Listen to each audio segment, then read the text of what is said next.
তাহলে চাষি চাষ করার আনন্দে দেখো সকালবেলা এসে এখনো তুমি খায়ও নাই। ওর তো তবু ঠিক আছে, ওর বাবা ভালো। আর আমার বাবা যে কি লোক, সকালবেলা বলছে আরে মোড়া ওঠ, ধানটা নিয়ে দিয়ে আয়। আমি বাবা দাঁড়াও উঠি, মোড়া শুধু মোড়া ঘুমোচ্ছে। দেশের ছেলে ভোর থেকে উঠে মানে ঘরের কাজ বাজ কত কাজ, তুই মোড়া বেলা 8টা অব্দি ঘুমোচ্ছিস, ওঠ। আমি বাবা উঠছি। তুই মুড়ি খেতে বললাম, থাড়া খেয়ে নিলে ধানটা আমার নিড়িয়ে আয়।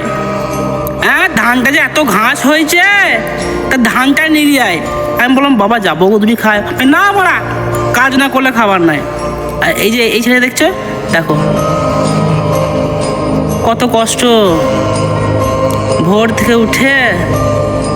তবু তোর বাবা ভালো রে, আর আমার বাবা বাকান ছাড়া কথা নাই। ये जिस्म है तो क्या